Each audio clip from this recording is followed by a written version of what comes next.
ಪ್ರೀತಿಯ ವಿದ್ಯಾರ್ಥಿಗಳೇ, ನಾಳೆ ಜೂನ್ 1, 2026 ಹೊಸ ಶೈಕ್ಷಣಿಕ ವರ್ಷ ಪ್ರಾರಂಭ ಆಗ್ತಾ ಇದೆ. From tomorrow onwards a new academic year is going to be started. ಹೌದಾ? ಎಲ್ಲರೂ ನೀವು ಸ್ಕೂಲಿಗೆ ಹೋಗೋದಕ್ಕೆ ಅತ್ಯಂತ ಉತ್ಸುಕರಾಗಿರ್ತೀರಿ ಅಂತ ಆ್ಯಸ್ ಎ ಟೀಚರ್ ಆಗಿ ನನಗೂ ಗೊತ್ತೈತಿ. ನಾವು ಕೂಡ ಬಹಳ ಒಂದು ಎಂತೂಜಿಯಾಸ್ಟಿಕ್ ಅದೆವು, ಇನ್ಕ್ಲೂಡಿಂಗ್ ಮೀ. ನಿಮ್ಮನ್ನೆಲ್ಲರನ್ನು ಒಂದು ಹೊಸ ಶೈಕ್ಷಣಿಕ ವರ್ಷಕ್ಕೆ ವೆಲ್ಕಮ್ ಮಾಡ್ಕೊಳ್ಳೋಕೆ. ಹೌದಾ? ನಾಳಿಂದ ನಾನು ನಿಮ್ಮ ಹೊಸ ಒಂದು ವರ್ಷದ ಒಂದು ಹಾದಿ, ಒಂದು ಪ್ರಯಾಣ ಸ್ಟಾರ್ಟ್ ಆಗತಿ. ಅದು ಅತ್ಯಂತ ಖುಷಿಯಿಂದ ಕೂಡಿರಲಿ. ನೀವು ಅತ್ಯಂತ ಖುಷಿಯಿಂದ ಶಾಲೆಗೆ ಹೋಗ್ರಿ. ಒಂದು ಟೀಚರ್ಸ್ ಹೇಳೋದನ್ನು ಲಕ್ಷ್ಯ ಕೊಟ್ಟು ಕೇಳ್ರಿ. ಅಭ್ಯಾಸ ಮೇಲೆ ಕಾನ್ಸಂಟ್ರೇಷನ್ ಮಾಡಿರಿ. ಇದು ನೀವು ಮೊದಲನೇ ದಿನದಿಂದ ರೂಢಿಸ್ಕೋಬೇಕು. ಅಭ್ಯಾಸ ಮೇಲೆ ಕಾನ್ಸಂಟ್ರೇಷನ್ ಮಾಡುವುದು, ಗಮನವಿಟ್ಟು ಕೇಳುವುದು ಮೊದಲನೇ ದಿನದಿಂದ ನೀವು ರೂಢಿಸ್ಕೊಂಡೇನಾಗತ್ತಪ್ಪ ಅಂದ್ರೆ ನಿಮಗೆ ಒಂದು ಟೀಚರ್ ಹೇಳಿದ್ದು ತಿಳಿತೈತಿ, ಅಂಡರ್ಸ್ಟ್ಯಾಂಡ್ ಆಗತಿ. ಅವರು ಟೀಚರ್ ಏನೋ ಹೇಳ್ತಿರ್ತಾರೋ, ನೀವು ಯಾಕಾಡ್ರೆ ನೋಡ್ತಿರ್ತೀರಿ, ಏನಾರೇ ಮಾಡ್ತೀರಿ, ದಣಿಗೆ ಹಾಕ್ತೀರಿ. ಹಂಗೆ ಮಾಡೋದ್ರಿಂದ ಟೀಚರ್ಸ್ಗೆ ನಿಮ್ಮನ್ನು ಸುಮ್ಮ ಕುಣಿಸೋದ, ಸೈಲೆಂಟ್ ಇರಿಸೋದ ಒಂದು ಟೈಮ್ ಆಗತಿ. ಆದ್ದರಿಂದ ಅವರು ಎಫೆಕ್ಟಿವ್ ಆಗಿ ನಿಮ್ಗೆ ಟೀಚಿಂಗ್ ಮಾಡೋದಕ್ಕೆ ಆಗೋದಿಲ್ಲ. ಒಂದು ಸರಿಯಾದ ಶಾಲಾ ಸಮವಸ್ತ್ರದಲ್ಲಿ, ಅಂದ್ರೆ ಒಂದು ಸ್ಟಿಪ್ಯುಲೇಟೆಡ್ ಯೂನಿಫಾರ್ಮ್ದಲ್ಲಿ ನೀವು ಶಾಲೆಗೆ ಹೋಗ್ರಿ. ಶಾಲೆಯಲ್ಲಿ ಶಿಸ್ತನ್ನು ಕಾಯ್ದುಕೊಡ್ರಿ. ಟೀಚರ್ಗಳ ಒಂದು ಗೈಡ್ಲೈನ್ಸ್ಗಳನ್ನು ಫಾಲೋ ಮಾಡಿರಿ. ನಿಮಗೆ ಏನಾರೇ ಡೌಟ್ ಇತ್ತಪ್ಪ ಅಂದ್ರೆ ಟೀಚರ್ನ ಕೇಳೋದಕ್ಕೆ ಒಂದು ಹೆಸಿಟೇಟ್ ಮಾಡ್ಕೋಬೇಡ್ರಿ, ಹಿಂಜರಿಬೇಡ್ರಿ, ಅಂಜಬೇಡ್ರಿ. ಯಾಕಪ್ಪ ಅಂದ್ರೆ ನಿಮ್ಗೆ ಯಾವ ಟೀಚರು ನಿಮ್ಮನ್ನು ಬಡಿಬೇಕು, ಹೊಡಿಬೇಕು, ನಿಮ್ಗೆ ಒಂದು ಹಿಂಸೆಯನ್ನು ಕೊಡಬೇಕು, ನಿಮ್ಗೆ ಕೇಳಿದ್ದನ್ನು ಹೇಳಬಾರ್ದು, ಹೌದಾ ಅನ್ನೋ ಒಂದು ಉದ್ದೇಶದಿಂದ ಸ್ಕೂಲ್ಗೆ ಬಂದಿರೋಂಗಿಲ್ಲ. ಅವರ ಎಲ್ಲ ಟೀಚರ್ಸ್ಗಳ ಒಂದು ಉದ್ದೇಶ, ಇನ್ಕ್ಲೂಡಿಂಗ್ ಮೈ ಸೆಲ್ಫ್, ಏನಿರ್ತೈತಿಪ್ಪ ಅಂದ್ರೆ ನಮ್ಮ ಕೈಯಲ್ಲಿ ಕಲಿತಂಥ ಮಕ್ಕಳು ಒಂದು ವಿದ್ಯಾವಂತರಾಗಬೇಕು, ಅವರ ಒಂದು ಭವಿಷ್ಯ ಉಜ್ವಲ ಆಗಬೇಕು ಅನ್ನೋ ಒಂದು ಉದ್ದೇಶ ಇರುತ್ತೆ. ಹೊರತು ನಿಮ್ಮನ್ನು ಯಾರು ನಾವು ಬಡಿಬೇಕು, ಇವ ಕ್ವಶನ್ ಕೇರ್, ಡೌಟ್ ಕೇರ್, ಅವನ ಹುಡುಗರು ಮುಂದೆ in front of other students ಮುಂದೆ ನಿಮ್ಮನ್ನು ಒಂದು ಇನ್ಸಲ್ಟ್ ಮಾಡಬೇಕು ಅನ್ನೋ ಉದ್ದೇಶ ನಮಗೆ ಯಾವ ಟೀಚರ್ಗಳಿಗೂ ಇರುವುದಿಲ್ಲ.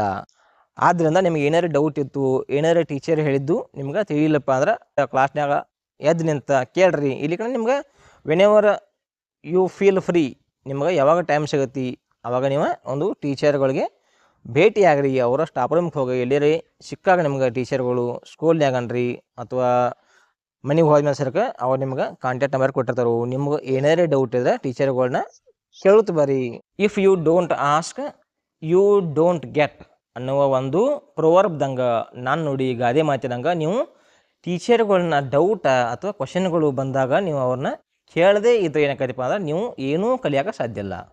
ನೀವು ಎಷ್ಟು ಕ್ವಶನ್ ಕೇಳ್ತೀರಿ, ಎಷ್ಟು ನೀವು ಟೀಚರ್ಸ್ ಜೋಡಿ ಒಂದು ಫ್ರೀಯಾಗಿ ಮಾತಾಡ್ತೀರಿ about education, about getting more knowledge, ನಿಮಗಷ್ಟ ನಾಲೇಜ್ ಬರ್ತಾ ಹೋಗತಿ. ಹೌದಾ? ನೀವು ಕೇಳಲಿಕ್ಕನ ಟೀಚರ್ಗಳಿಗೆ ಏನು ಅಂಡರ್ಸ್ಟ್ಯಾಂಡ್ ಆಗತ್ತಪ್ಪ ಅಂದ್ರೆ ಹುಡುಗರು ಎಲ್ಲವನ್ನು ತಿಳ್ಕೊಂಡಾರು, ನಾ ಏನು ಟೀಚ್ ಮಾಡೀನಿ ಅದನ್ನು ಎಲ್ಲ ಹುಡುಗರಿಗೆ ತಿಳಿದತಿ ಅಂತ ಆ ಟೀಚರ ಒಂದು ಅಜ್ಯೂಮ್ ಮಾಡೋದ್ರಿಂದ, ಭಾವಿಸೋದ್ರ ಏನಾಕತಿ ನಿಮ್ಗೆ ಅದು ತಿಳಿದಿಲ್ಲ ಅನ್ನೋದು ಟೀಚರ್ಗಳಿಗೆ ಗೊತ್ತಾಗಂಗಿಲ್ಲ. ಆದ್ದರಿಂದ ನಿಮ್ಗೆ ಏನಾರು ತಿಳಿಲಿಕ್ಕನ ದಯವಿಟ್ಟು ಟೀಚರ್ಗಳನ್ನ ಕೇಳ್ತು ಬರ್ರಿ. ಮತ್ತು ಟೀಚರ್ಗಳು ಕೊಟ್ಟಂಥ ಹೋಮ್ವರ್ಕನ್ನು ಸರಿಯಾಗಿ ಮಾಡಿರಿ. ಇಲ್ಲಿ ಪಾಲಕರಿಗೆ ಒಂದು ಅಡ್ವೈಸ್, ಸಜೆಷನ್ ಐತಿ. ಏನಪ್ಪ ಅಂದ್ರೆ ಬರೀ ಟೀಚರ್ಗಳನ್ನ ಬ್ಲೇಮ್ ಮಾಡಬಾರ್ದು.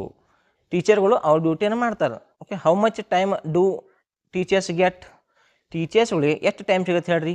ಒಂದೊಂದು ಸ್ಕೂಲ್ನಾಗ 40 ನಿಮಿಷಕ್ಕೆ ಒಂದು ಪೀರಿಯಡ್ ಇರ್ತಾವೆ, ಒಂದೊಂದು ಸ್ಕೂಲ್ನಾಗ 45 ಮಿನಿಟ್ಸ್ ಇರ್ತಾವೆ, ಅಥವಾ ಒಂದೊಂದು ಸ್ಕೂಲ್ನಾಗ ಭಾಳ 1 ಅವರ್ ಒಂದು ಪೀರಿಯಡ್ ಇರತ್ತೆ. ಹೌದಾ? ಆ 1 ಅವರ್ನಾಗ ಒಂದು ಮಿನಿಮಮ್ ಒಂದು ಕ್ಲಾಸ್ನಾಗ 40ರಿಂದ 50 ಸ್ಟೂಡೆಂಟ್ಸ್ ಇರ್ತಾರೆ.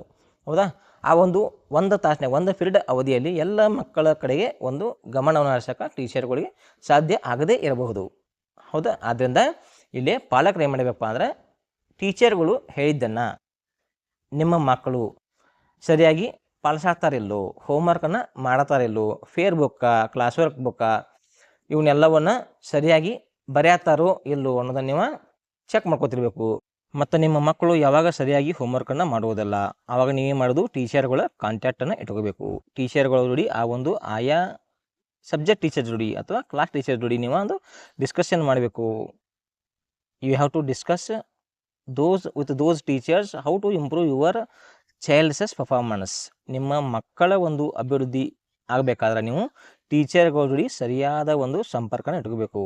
ನಮ್ಮ ಮಕ್ಕಳ ಸರಿಯಾಗಿ ಅಭ್ಯಾಸ ಮಾಡ್ತಾರೋ ಇಲ್ರಿ, ಸರಿಯಾಗಿ ಶಾಲೆಗೆ ಒಂದು ಸರಿಯಾಗಿ ಡಿಸಿಪ್ಲಿನ್ ಮೇಂಟೈನ್ ಮಾಡ್ತಾರೋ ಇಲ್ಲೋ ಅಂತಕ್ಕಂಥ ಒಂದು ಎಲ್ಲವನ್ನ ವಿಚಾರಗಳ ನೀವು ಒಂದು ಟೀಚರ್ಗಳಿಂದ ಕೇಳಿ ಪಡ್ಕೋಬೇಕು. ಅದೇ ರೀತಿ ಮನ್ಯಾಗ ಹೆಂಗಿರ್ತಾರೋ ಅನ್ನೋದನ್ನು ಕೂಡ ನೀವು ಟೀಚರ್ಸ್ಗಳು ನೀವು ಒಂದು ನಿಮ್ಮ ಒಂದು ಮಾಹಿತಿಯನ್ನು ಶೇರ್ ಮಾಡಬೇಕಾಗತ್ತಿ. ಮತ್ತು ಮನೆಯಲ್ಲಿ ಮಕ್ಕಳು ತಮ್ಮ ಕೆಲಸಗಳನ್ನು ತಾವ ಮಾಡ್ಕೊಳ್ಳುವಾಗ ನೀವು ಅವರಿಗೆ ಒಂದು ಎನ್ಕರೇಜ್ಮೆಂಟನ್ನು ಕೊಡಬೇಕು. ಈಗ ಒಂದು ಟೈಮನ್ನು ಫಿಕ್ಸ್ ಮಾಡಿರಿ, ಅದೇ ಟೈಮ್ಗೆ ಹೇಳ್ಬೇಕು. ತಮ್ಮ ಹಾಸಿಗೆಯನ್ನು ತಾವ ಮಡಿಸಿಡಬೇಕು, ಪ್ರೆಸ್ ಮಾಡಬೇಕು, ಸ್ನಾನ ಮಾಡಬೇಕು, ತಮ್ಮ ಬಟ್ಟೆಯನ್ನು ತಾವ ಹಾಕೋಬೇಕು. ಹೌದಾ? ಮತ್ತು ಅವರು ಸರಿಯಾದ ಟಿಫಿನ್ ತಿಂದಾರಲ್ಲೋ ನೋಡಬೇಕು. ಮತ್ತು ಪಾಲಕರಿಗೆ ಮತ್ತು ದೊಡ್ಡವರಿಗೆ ಟೀಚರ್ಸ್ಗಳಿಗೆ ಒಂದು ಮರ್ಯಾದೆ ಕೊಡುವುದನ್ನು, ರೆಸ್ಪೆಕ್ಟ್ ಕೊಡುವುದನ್ನು ನೀವು ಕಲಿಸ್ಬೇಕು. ಇವೆಲ್ಲವೂ ಡ್ಯೂಟಿ ಏನು ಮಾಡಬೇಕಪ್ಪ ಅಂದ್ರೆ ಎಲ್ಲವನ್ನು ಟೀಚರ್ಸ್ಗಳು ಮಾಡೋಕೆ ಬರೋಂಗಿಲ್ಲ. ಮನೆಯೇ ಮೊದಲ ಪಾಠಶಾಲೆ, home is the first school ಅನ್ನುವಂಗೆ ಮನೆಯಲ್ಲಿ ನೀವು ಮಕ್ಕಳಿಗೆ ಒಂದು ಒಳ್ಳೆಯ ಸಂಸ್ಕಾರವನ್ನು, ಕಲ್ಚರನ್ನು ಕೊಡುವುದರಿಂದ ಏನಾಗತ್ತಪ್ಪ ಅಂದ್ರೆ ಮಕ್ಕಳು ಮುಂದಿನ ಒಂದು ಜೀವನದಲ್ಲಿ ಒಂದು ಮಾಡೆಲ್ ಸಿಟಿಜನ್ಸ್ ಆಗಿ ಬದುಕಕ್ಕೆ ಸಾಧ್ಯ ಆಕತಿ. ಮತ್ತು ಮಕ್ಕಳಿಗೆ ಯಾವುದು ಸರಿ, ಯಾವುದು ತಪ್ಪು, ಯಾವುದಕ್ಕೆ ಅಪರಾಧ ತಾರೋ, ಯಾವುದಕ್ಕೆ ಒಳ್ಳೆಯ ಕೆಲಸ ತಾರೋ ಅಂತಾರೋ ಅನ್ನೋದನ್ನು ಕೂಡ ನೀವು ತಿಳಿಸಿ ಹೇಳಬೇಕು. ಮಕ್ಕಳು ಸರಿಯಾದ ದಾರಿಯಲ್ಲಿ ಹೋಗುವ ರೀತಿಯಲ್ಲಿ ನೀವು ಪಾಲಕರು ಅವರಿಗೆ ಗೈಡೆನ್ಸ್ ಮಾಡಬೇಕಾಗತಿ. ಮತ್ತು ಶಾಲೆಯಲ್ಲಿ ಸ್ಕೂಲ್ ಆರಂಭಕ್ಕಿಂತ ಮುಂಚೆ ಏನು ಮಾಡ್ತಾರಪ್ಪ ಅಂದ್ರೆ ಪೇರೆಂಟ್ಸ್ ಓರಿಯೆಂಟೇಷನ್ ಪ್ರೋಗ್ರಾಮ್ ಅಂತ ಮಾಡ್ತಾರೆ. ಈ ಒಂದು ಪ್ರೋಗ್ರಾಮ್ಗಳಿಗೆ ಸಾಧ್ಯ ಆದಷ್ಟು ಎಲ್ಲ ಪಾಲಕರು ಒಂದು ಅಟೆಂಡೆನ್ಸ್ ಆಗಬೇಕು. ಯಾಕಪ್ಪ ಅಂದ್ರೆ ಮುಂದಿನ ಶೈಕ್ಷಣಿಕ ವರ್ಷದಲ್ಲಿ ಏನೇನು ಪ್ರೋಗ್ರಾಮ್ಸ್ಗಳು ಶಾಲೆಯಾಗ ನಡೀತಾವು ಅನ್ನೋದನ್ನು ಕುರಿತು ಅಲ್ಲಿ ಡಿಸ್ಕಷನ್ ಮಾಡ್ತಾರೆ. ಯಾವ ರೀತಿಯಾಗಿ ಮಕ್ಕಳಲ್ಲಿ ಶಿಸ್ತನ್ನು, ಡಿಸಿಪ್ಲಿನನ್ನು, ಒಂದು ಸಮಯ ಪ್ರಜ್ಞೆಯನ್ನು ಅಂದರೆ ಟೈಮ್ ಮೇಂಟೆನೆನ್ಸನ್ನು ಬೆಳೆಸಬೇಕು ಅನ್ನೋದು ಕುರಿತು ಅಲ್ಲಿ ಒಂದು ಕನ್ವರ್ಸೇಷನ್ ಅಂದರೆ ಚರ್ಚೆಗಳು ನಡೀತಿರ್ತಾವೆ. ಆದ್ದರಿಂದ ನೀವು ಈ ಎಲ್ಲ ಪ್ರೋಗ್ರಾಮ್ಗಳಲ್ಲಿ ಭಾಗವಹಿಸೋದ್ರ ಮೂಲಕ ಒಂದು ಮಕ್ಕಳ ಒಂದು ಪ್ರಗತಿ ಆಗಕ್ಕೆ ನೀವು ಕೂಡ ಒಂದು ಕಾರಣರಾಗಬೇಕು.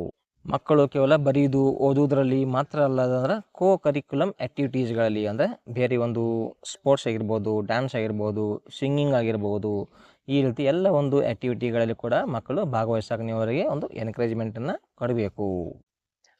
ಒಟ್ಟಾರೆಯಾಗಿ ಮಕ್ಕಳ ಒಂದು ಡೆವಲಪ್ಮೆಂಟ್ ಎಲ್ಲ ದಿಕ್ಕುಗಳು, ಎಲ್ಲ ರೀತಿಯಲ್ಲಿ ಅಂದರೆ ಆಲ್ರೌಂಡ್ ಡೆವಲಪ್ಮೆಂಟ್ ಆಗಬೇಕಂದ್ರೆ ಬರೀ ಟೀಚರ್ಸ್ಗಳಿಂದ ಮಾತ್ರ ಸಾಧ್ಯ ಇಲ್ಲ. ಟೀಚರ್ಗಳ ಜೊತೆಯಲ್ಲಿ ಪಾಲಕರು ಕೂಡ ಒಂದು ಕೈ ಜೋಡಿಸಿದ್ರೆ ಮಕ್ಕಳ ಒಂದು ಅಭಿವೃದ್ಧಿ ಆಗಕ್ಕೆ ಸಾಧ್ಯ ಐತಿ. ಆದ್ದರಿಂದ ಎಲ್ಲ ಮಕ್ಕಳ ಒಂದು ಭವಿಷ್ಯ ಉಜ್ವಲ ಆಗಲಿ. ಈ ಒಂದು ಮುಂದಿನ ಶೈಕ್ಷಣಿಕ ವರ್ಷ ಕೂಡ ಮಕ್ಕಳ ಒಂದು ಬಾಳಲ್ಲಿ ಒಳ್ಳೆಯ ಒಂದು ಅಭಿವೃದ್ಧಿಯನ್ನು ತರಲಿ ಅಂತ ಹಾರೈಸ್ತೀನಿ. ಮತ್ತೊಮ್ಮೆ ಎಲ್ಲ ಮಕ್ಕಳಿಗೂ ಹೊಸ ಶೈಕ್ಷಣಿಕ ವರ್ಷಕ್ಕೆ ಒಂದು ಸ್ವಾಗತನ ಕೊಡ್ತೀನಿ. ಎಲ್ಲ ಮಕ್ಕಳಿಗೂ ಒಳ್ಳೆಯದಾಗಲಿ.